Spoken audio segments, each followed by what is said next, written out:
welcome Jane Coffin from the Internet Society, also one of our sponsors. Thank you very much. Sure. Yeah. Good morning, and thank you. If I'm a little fuzzy, I just came in from North Africa from a meeting. Jolly may have spoken to you about this thing called the WTSA. I won't be talking too much about it. I'll cover it a little bit at the end. It was a place where a lot of governments came together, and some of us in civil society got a little scared. Just because we were not really included in their future plans for what they'd like to do and build some other internet networks or different networks that don't interoperate. So that's part of what we do. We go around the world on a policy level. I ended up spending a lot of time talking to people about the importance of internet exchange points and developing those. That's some of the work that a lot of us do on our regional teams, and I do more on the global side. Go in and talk about the importance of basic internet infrastructure and community networks. It's everything from wireless, fixed, and mesh. It depends on what you mean by community network. There are probably some of you that build those here. We'd love to tap into your brains a little bit more on what you're doing so that we can also take that expertise to other places. And I'll talk a little bit about some of the logistics of what we're doing, just so you can see a bit of the day-to-day. So again, thank you. I'm Jane.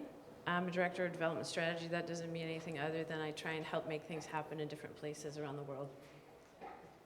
So Vint Cerf is one of our founders. We like to put some of his quotes up there. One of the most important things, too, about Vint is that he's all about permissionless innovation, building that architecture where you can do whatever you want. And so that was one of the things I saw last week, where people want to limit the ability to build whatever you want to do and try and track people with identifiers. I was like, are you going to start putting chips in people's heads? But that's not too far off for some of the governments where they're trying to stop certain human rights activists and other development. They just want to control it. So our job is to try and do more bottom-up, and that's what we're talking about. This quote's something that one of my colleagues from Asia often will say when he's building those communities. It's for the community, with the community, by the community. You can transpose that any way you want. With the community, by the community, for the community. It's just cool bottom-up work that we're trying to do, whether it's policy, technology, or development.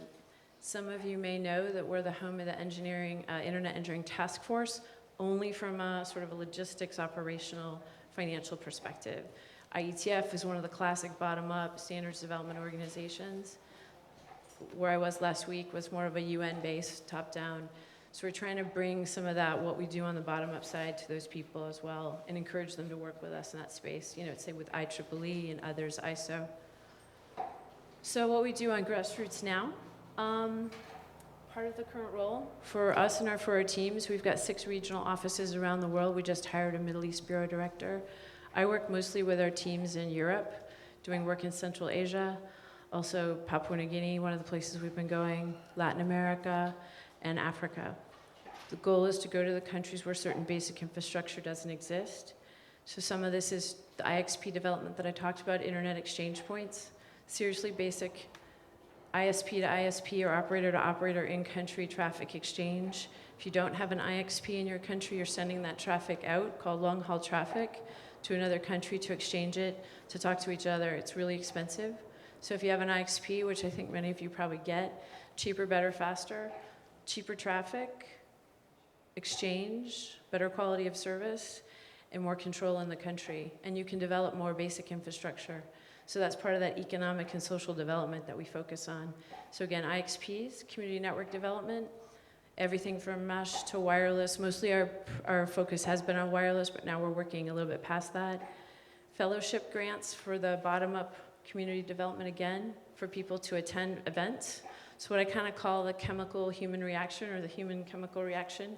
When you get people together like you are here, you can start to exchange and talk to each other. When we do that overseas, a lot of people don't have the funds to go to basic meetings. And so for us to help them get there, then they can start collaborating on projects. We just saw that happen in Bogota in April.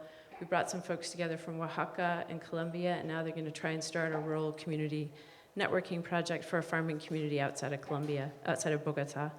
So it's just that something as simple as bringing people together and letting them exchange ideas, not trying to control the conversation too much. We try and do that. So attend events, fun projects. We have chapters, which I'm going to talk about in a minute. Jolly can probably give you more on that than me. But we have over 120 of those around the world. I'll give you more in a sec. but it's to work on the ground at the relevant local level in any way you want, with certain ISOC basic principles, hopefully protection on human rights, focus on internet infrastructure development, human capacity development, and some policy. It depends on what the chapter wants. And there's funding for chapters. That's part of the grassroots development. So again, with the internet exchange points, I'll be really fast because the community networking is probably gonna be more of interest to all of you. Try and help with awareness training, just what they are. I often will be the best practices person to go in. I'm not a coder. I can't write an algorithm. I'm here to tell you that straight up. I'm not an engineer, but I understand network architecture. So I can explain this to business and government and some of my colleagues who are the people that can teach BGP, Border Gateway Protocol, and other technical pieces of making traffic exchange work at the local level will be with me. And I can help explain some of that as well, because I've had to do it for many years. So again, we also introduce people to each other. Again, like I said, I call it sort of animals at the watering hole. You're all part of a community, but then you start to see the people you know, whether you're the coders, the designers, the network architects. And then people just start to make things happen. It's pretty cool. We provide best practices and technical assistance training for that IXP. Best practice is sort of what I do, and then the best practices and what we know other internet exchange points do around the world. In developing countries and emerging markets, it can take 2 to 7 years to build an IXP. It just depends on the interest, the funding, and also whether or not we're getting pushback from incumbents. In this country, well, maybe this isn't the perfect example, but let's just say France, for example, or I'll pick a better country, Senegal. There's a super strong incumbent based on France Telecom's old infrastructure, Orange. And it's not what France Telecom would probably be pushing today, but that old monopoly mentality exists. It's well and good. Same with Papua New Guinea, where we were recently. You've got to try and work with people to understand that a bottom-up, more liberalized environment will help. I know this seems like old hat to many of you. You've probably heard this before, but it's something we've got to deal with every day. So we go into different communities, talk about the importance of why an internet exchange point is important for that environment. So again, the broaden awareness, talk about liberalization. Then we train experts, the hardcore training on interconnection. For example, Pakistan, April, with a colleague from something called the Network Startup Resource Center. We went in, he did a 5-day BGP training for IXPs to show the internet service providers step by step how to take their networks, interconnect them, exchange traffic. Sounds simple to all of you who probably do this. But this was a great, amazing group of people from a technical perspective who are really happy to see this happen. So Islamabad's running over a terabit of traffic right now, we think. Karachi and Lahore, 2 other big cities, are probably gonna go up.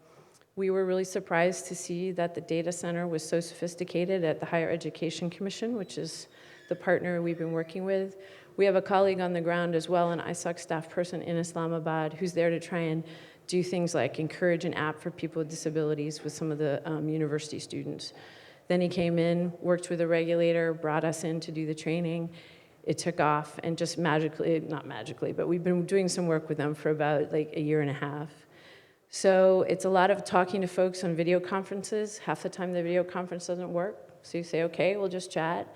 But it's truly trust building and what I call the eye-to-eye connectivity. If they don't see you in person, they're not gonna technically trust you. So we showed up there in April to do the training, and it was a huge deal because we actually went out of our way, took the time, showed them respect. And I think that's one of the key things that we find when we're doing this bottom-up community development around the world. It's taking the time and showing people that you're there to help neutral.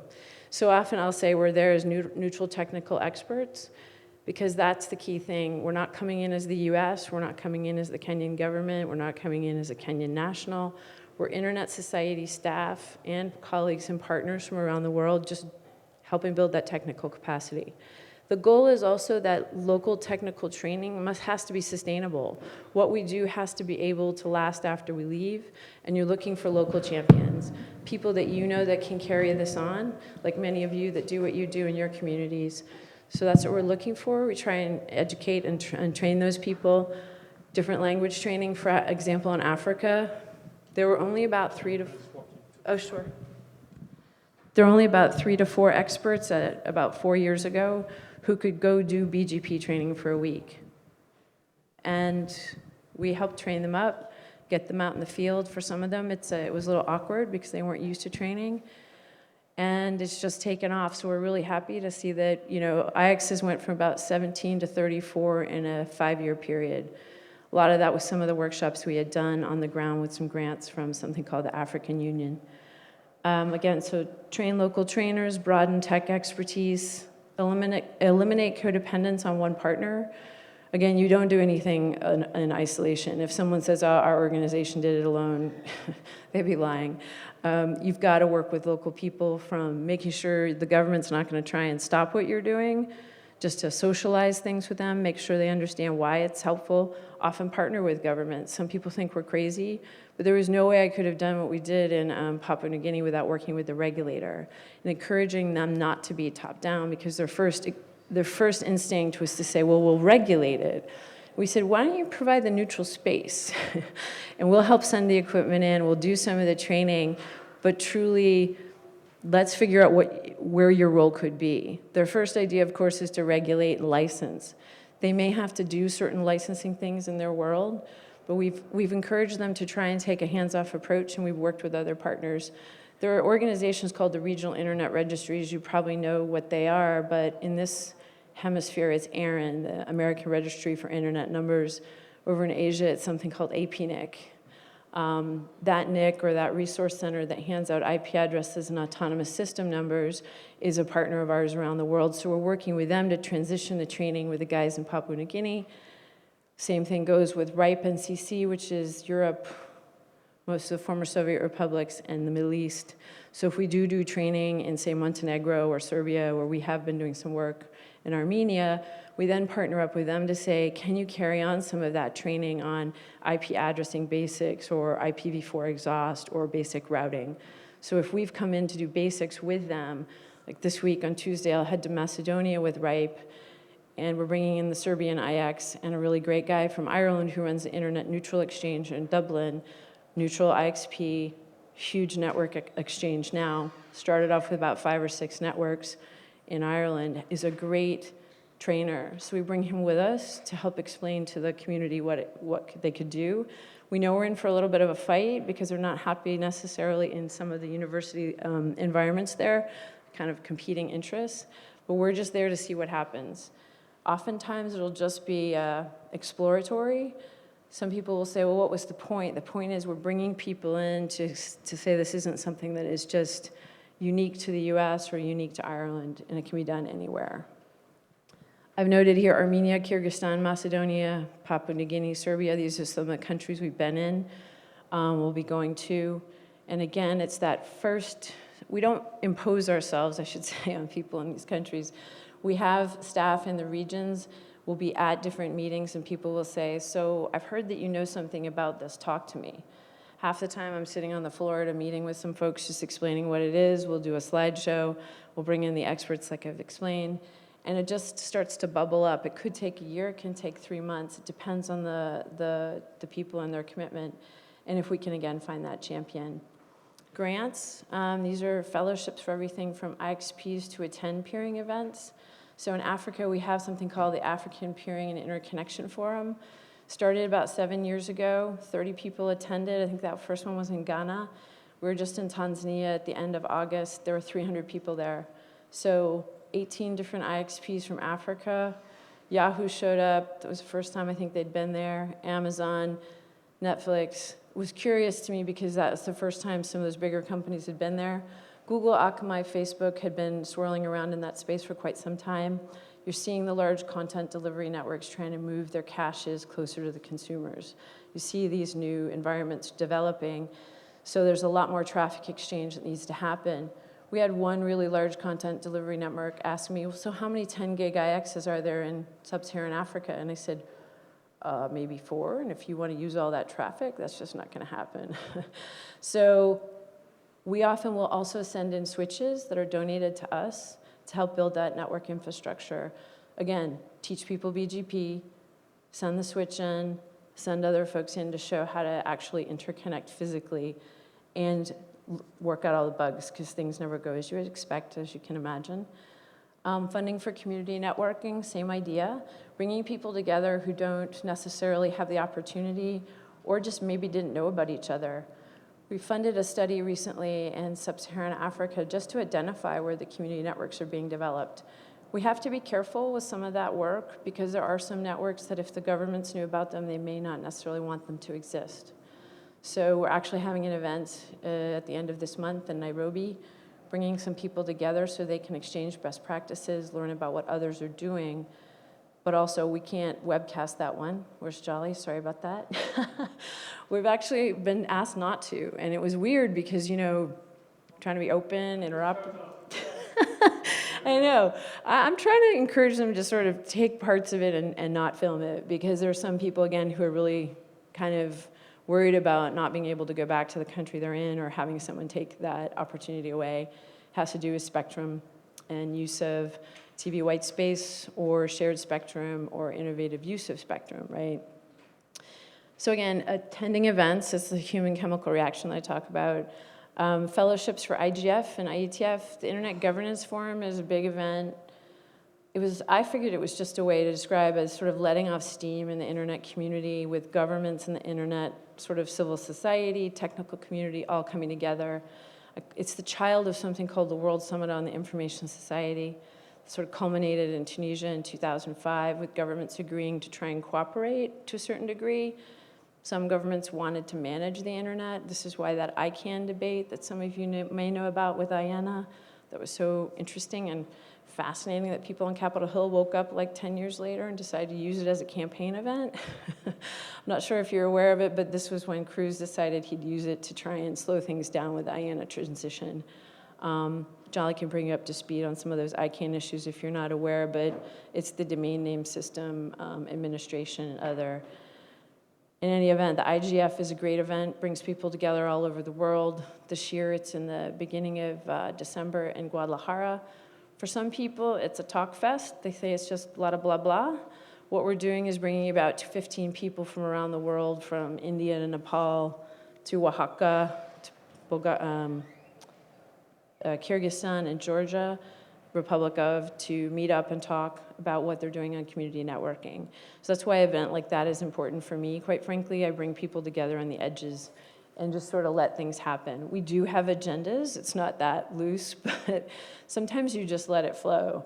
Some people get a little frustrated with me when I'm not as focused on what the agenda says, but when people start to really talk amongst themselves, start to think about different ways they can use technology to build out networks. Like we said, there's a group called Rhizomatica, which built out networks in Nigeria and in Oaxaca. It's a community-based network. They're paying $2 to $3 a month, and that's what people there can afford. Peter Bloom is one of these sort of fabulous folks who's doing this work, and he's actually working with another group we've identified in Colombia. So it's interesting there. IETF is an Internet Engineering Task Force.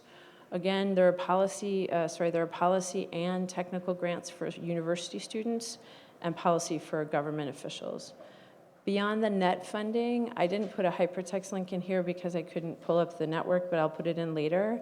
This is for our ISOC chapters, and where there are countries with no ISOC chapters, the grant funding is available. It's anywhere from like $2,000 to $3,000 for a meeting, 10, 20, 30,000 for projects. So again, that's anything like an internet. Yeah. We currently have a Beyond the Net application in on behalf of NYC Mesh. Awesome. It's a good thing I didn't know that 100% because I'm on the grant review committee, and we just finished the grant review. Yes, and I would love to learn more about what you're doing on the mesh side here, because there are a lot of you that could potentially be helpful to us in other countries, and we'd love to take you with us if you're interested. It's just really cool to see people get together and make things happen, and I know it sounds kind of silly, but if you get the right people in the room, if we can get the equipment funding, we do get donations from some companies, neutral, they don't tell us what to do with it. It really helps. Very briefly, and again, Jolly can help you more with this, we have chapters around the world. Most of them are based in countries, some are special interest groups. They work at the local level, build grassroots communities, bottom up, help extend regional reach. We've got, again, 6 regional teams. In Africa, for example, our regional bureau directors in Ethiopia and Addis course, poor Dawit Bekele is his name, and Dawit sometimes doesn't have connectivity because the government is often turning off the net, as they say, but not really. It's one network controlled by one company. So when his electricity goes out and his network goes out, there's not much he can do. But 2 guys in Nairobi and some staff also in Addis there. But they're trying to do as much work as they can possibly do, and they work with the chapters to extend our reach there. So chapters are civil society, tech, whatever works for your community, you can decide. Like Jolly's saying, put in an application for one of the grants for a mesh network. There's a Harlem project that was funded through one of our grants to help teach elderly citizens more about the infrastructure, stay in touch with their loved ones through the internet, to teach them how to use mail. Ingrid was just having a workshop in the back there, and one of the things I was thinking of is we are teaching kids how to use the net and what the infrastructure means. I mean, half the kids run around trying to swipe TV screens these days, right? But do they know what a submarine cable is? I mean, a lot of people think that all the internet connectivity just flows from the US to, say, Senegal through the air, and you're like, no, there's some fiber involved, right? So there's a New York Times journalist. Have you read the book Tubes: A Journey to the Center of the Internet? Most of you know what the internet is, how it works. A lot of people just think it's traffic moving through wires, and it's not how it works. Anyway, great book. We had him speak at one of our IETF policymakers meetings, and the government officials were kind of blown away when they had this guy in front of them who could basically say, a squirrel chewed on my internet. I often show a picture of sharks, elephants. There's some fiber that companies are designing to be elephant-proof, no joke, or putting, and this may sound silly, but witch doctor marks on fiber in Kenya because they used to dig up the copper.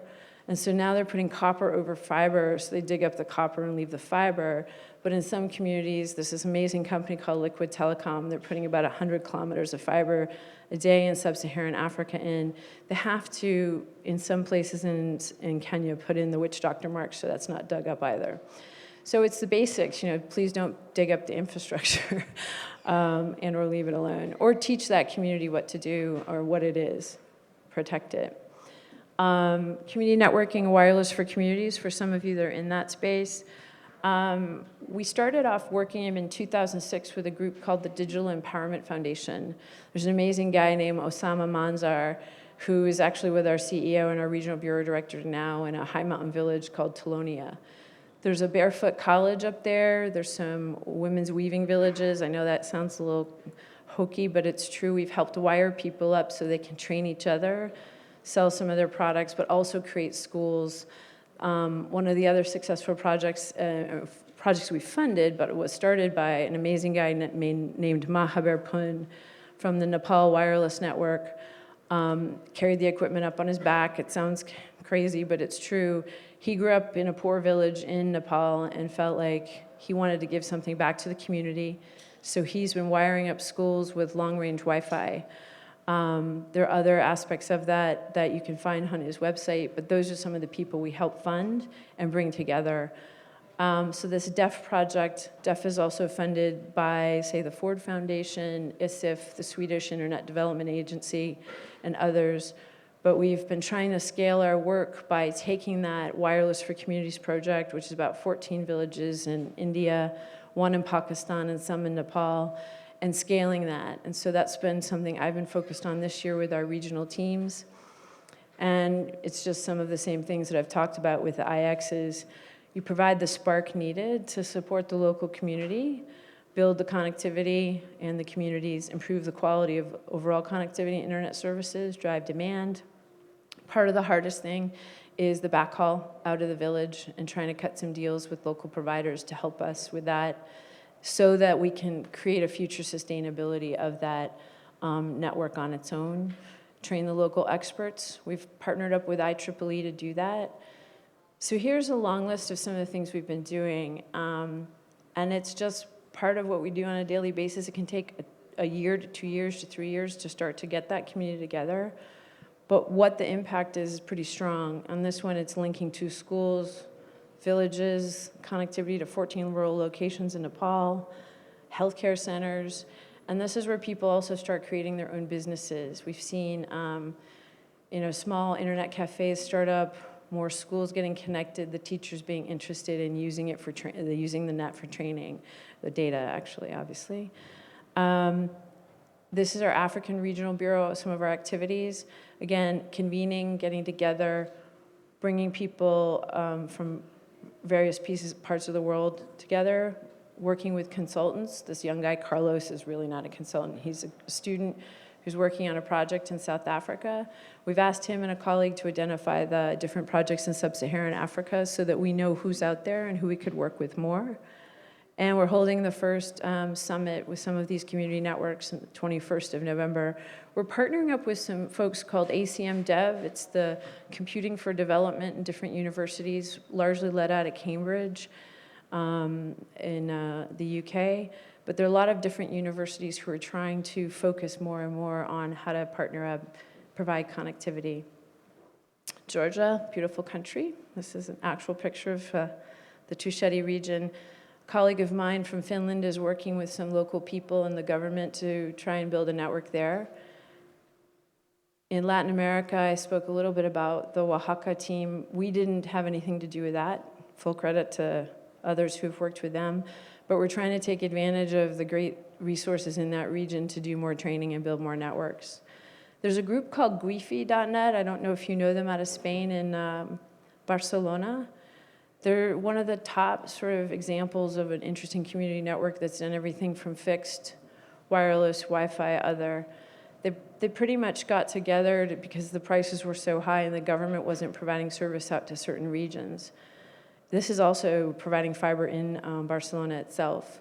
So we're working with them in one of the community grants to identify their business model and their sustainability model. Now that's not going to transfer naturally right away to other countries, but it's part of what we can take away and extract and look at best practices and take that to other regions.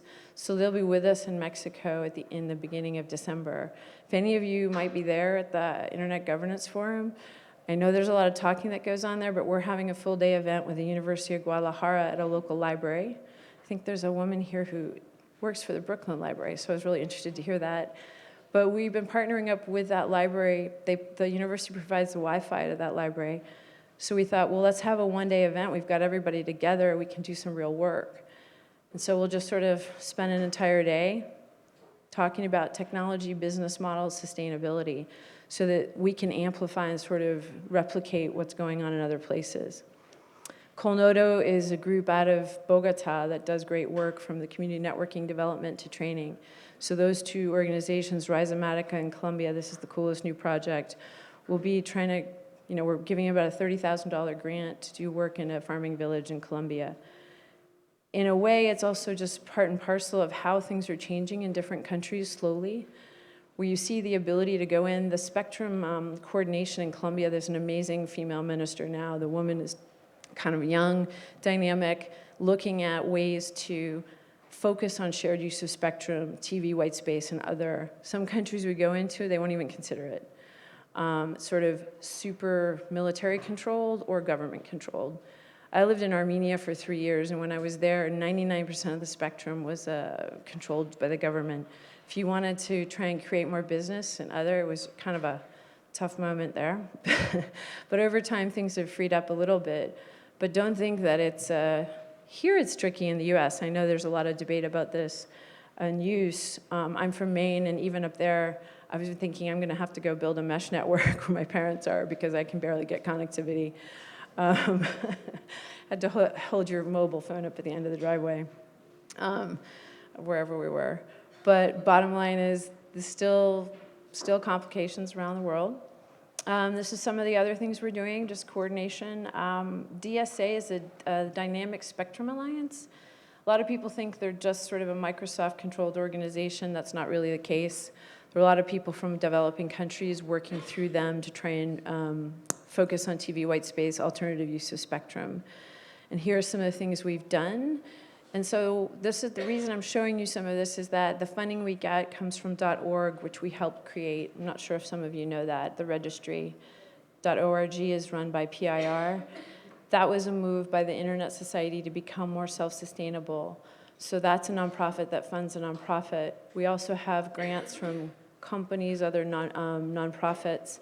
It's all neutrally administered, but some of what we're doing is just the convening, the tech exchange, the equipment donation, and bringing people together. Again, we don't push ourselves into certain communities. They usually ask us for help, and that's the most, I think, that's one of the best ways to do this from a sustainability perspective. Because if you just sort of say, hey, we're here to help, we've seen a lot of development projects that have failed. I worked on a couple in different countries where it took a long time to figure out what to do, and if you just come in with just a government mandate, it doesn't always work, as you can imagine. Partnership with IEEE. They're a great organization, obviously. Many of you may know them. We're trying to do an online training course that supplements this outreach into communities. And so part of that is working with the communities in India and Nepal, having people review it. If there's anyone here that wants to help us review 250 slides to make sure they're more relevant, we'd love your help. And we're translating those materials into different languages. And of course, any updates from the knowledge gained from some of you or others who want to help us make it better would be translated out too. So again, we have people on the ground in different places, lots of different past experience from technical development and policy, but really it's taking the small micro communities and building them day to day from a sustainability factor. We hope, nothing, I can't guarantee, right? We're gonna go into some places and some things may fail, but you've got to learn from that experience as well. That's it. I guess, Jolly, do you want me to mention the WTSA? Yeah. Oh. I think Jolly spoke yesterday about something called the Wicked. Sounds like wicked, right? I'm from Maine. We can say it was wicked bad. No, I'm getting into trouble. That would be a personal perspective. But the Wicked was the World Conference on International Telecommunications, and it was 2012, Dubai, many governments coming together. There were some really great things that happened there, but other things that happened that might have made people believe that governments wanted to regulate the internet. So obviously there are some that want to regulate different aspects of content delivery. We're seeing this in a lot of different countries on how content's delivered. I'm not sure that some people understand, or at least some government officials, what a cache is from a content delivery network and where they're located. Others do. So it would be very hard to control that content, but we'll see what happens. When we were at the WTSA, which was the World Telecom Standardization Assembly last week, it's a mouthful, that was a 2-week meeting in Tunis, and governments did come together, and I was super surprised to feel the acrimony. There was a lot of good things going on, but there was definitely a lot of governments who want to use numbering schemes or identifiers to create an alternative sort of fragmented net, not using DNS and IP addresses, but somehow interconnect and interface with the basic infrastructure, from what we can tell. Some of it is basic tagging of people. Some of it might be tagging of devices. So it's not clear 100% what some of the governments there thought they were going to be able to do. But what we did see, happily, is that we were able to keep some of the really divisive language out of the output documents. We'll see if that helps with some of those governments, but it was surprising. As somebody who works with many of these governments every year and knows that there are fabulously great technical people, human rights advocates, other policy folks, the people at that meeting were just really thought they were after something that was not American, what they could control and develop. And I was surprised to hear that perspective, because a lot of what we do when we go into basic, to do basic training is super bottom up. We don't talk, it's tech neutral, use Huawei's gear. We're not here to tell you to use American equipment, because we're not an American organization. We are funded and founded as a 501c3, but with the global teams we have, we really want to come in as technical neutral experts, neutral on the policies as well. So it was curious. There were some great things that did come out as from a technical perspective. Different groups still working on things like MPLS. As I'm an IXP person, I was surprised to see they wanted to control more of internet exchange point development, but it wasn't as bad as it had been billed in the beginning. So I think it was a 50-50 kind of good bad in some ways, but there is a lot of angst out there on the architecture side. That's just sort of a small snapshot. But it's UN, so it's governments, and it was clear that they didn't really want the private sector or us to really have as much of a voice, and so it's kind of tough. We still continue to go to those meetings to push the margin. There were some governments, one came up to me and said, explain this thing to me, these object identifiers. So we sat there for half an hour and he walked away, and another guy came up to me and said, he's calling his government, they want to change their mind on where they're going with this. And I said, why? He said, well, they had a chat with you. For some reason it worked. I said, well, that's good. But is it just that human interaction and it's a lot of people in that room. Can we get to every single person? Are we going to change all their minds? No. But if we can change one person's mind to slowly shift the balance, it's a good thing. There were many of us there. We had some of our chapter people, one gal from Sri Lanka, a guy from Bulgaria, someone from Mexico, another guy from Zimbabwe, who's just amazing to see them walking around the room, talking to people about why the internet should be open, interoperable, and we should promote different technologies and make sure that there are competitive and different options. So that's it. Do you have any questions? I've got a couple. Okay. Just generally, between the ITU and the internet model, which is the multi-stakeholder bottom-up model, what was your feeling there about how they received their perception of how things worked? For those governments there were quite a few that were willing to listen, but there are some hardcore governments who aren't gonna. But we don't stop. I mean, we've got chapters in Yemen, Sudan, and that was the surprising thing. There was, when you would hear Sudan on the microphone, it's not the people we know we work with. A colleague was there in June, big workshop, 200 people, 50% women. They have an amazing university there where they're teaching, all of the sort of open architecture. So it's surprising to have heard what we heard, but I think we have chapters in Egypt as well, and Lebanon, so can't give up. And I think slowly over time we may prevail to a certain degree. I just don't want to sound corporate, but I was wondering what the market would bear from what they wanted to do. I don't know how their scheme would work and if it would take over, but the big problem is a fracturing. If we have a fracturing of ideals, I suppose, on how to build the infrastructure, because that would be bad. I could talk more about that, but changing the subject. I mean, one of the things that the ITU does do is has agreements on spectrum. And so here we've seen the FCC take an initiative. We talked about it yesterday with the public service broadband, where they've taken the 3.5 that's traditionally used for radar. Do you see that? Is there more space being opened up globally for community use? And I should say there's a lot of amazing work the ITU does do. It's not the institution itself, it's the governments who participate, who can drive the discussion. I was watching a lot of the staff just sit there. They were negotiating up until about 9 o'clock on the last day, and we finally just said we've got to go because we had planes to catch. But if you give people enough time, they'll use it, right? And so for 2 weeks, they had been it was like fencing, I suppose, or just sort of a game of chicken up until a certain point. On the spectrum side, I think it's going to take a bit of time, specifically because there's a lot of government and military interests who attend the ITU, and it's a serious deal on the treaty side. So those are called the World Radio Conferences, and they're held every 4 years. The ITU has 2 treaties. The one is one that governs the workings of the institution and one that governs the radio side.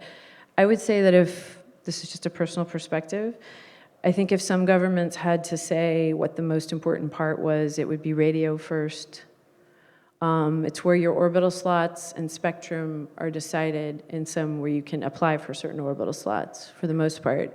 But on the TV whitespace side, the team in Oaxaca from Rhizomatica is the first network I know of that has gotten an allocated licensed spectrum from the government to use TV whitespace. No, Kenya hasn't gotten. There's a group called Tuna Panda that we've been just talking to recently. They're a startup. There's a group called the International Center for Theoretical Physics out of Trieste. They're in Italy. I hadn't heard of them until about 3 years ago. They're designing some handheld spectrum analyzers. You know, they used to have these trucks that cost about $500,000 that would drive around in certain places to look at the spectrum, see what was in it. Now they've got handheld spectrum analyzers, $200 to $300 a pop. We are helping distribute some of those to certain networks so that they can see what spectrum might be open to use. But otherwise, we know in South Africa, the government recently said no to community network authorization of white space use, but I believe a lot of the networks are still using some of the space. You know, read it, just checking the FCC's page on this, I was interested to see that originally they said, okay, away from the coast, because they used the radar for incoming. You know, it's it's already being implemented on Navajo reservations and so on, but they said now it's open to the coast because they're confident after the white space tests that they can run, you know, cognitive radio, software-defined radio that can resolve conflicts. So it's interesting that the white space research could lead to opening up wider swaths of spectrum. Going back to the wicket, there's a couple of things that were, you know, and basically there's been a bit of a disconnect in that, you know, everybody supports net neutrality, which basically is regulation locally. Do you know what I mean? It's the government saying what people can do, and the Internet Society controversially has not been gung-ho for net neutrality. We support open internet working, and this is so as we can have a consistent attitude globally where we don't want governments taking over the internet. Could you just talk about that aspect of things? I'm going to talk about it from a perspective that I've seen. With net neutrality, it's well understood. It's understood here what it means because there's been a fairly open debate, right? But if you were to say net neutrality in another country, a government could use that to actually do the opposite of what we think openness might be, I suppose. If you were to go to another government and say, well, let's make sure that A, B, and C has specific access, right? They may try and limit it more by saying, we'll make it neutral in this way versus the way we would do it here. We've got a fairly robust system. I'm not sure everyone agrees with what is going on here, but I would just say from a separate perspective, taking a US term and TV white space is also a US term, by the way. Some countries are like, why do we call it that? They don't have that many TVs on broadcast side. But anyway, with net neutrality, you've got to be careful it doesn't backfire. It could really not achieve what some would want it to achieve by allowing more access. Zero rating? Zero rating. I'm not. So that was a very hot potato. I would just say that you have to be careful to try and not impose what we think is the right thing here in another country.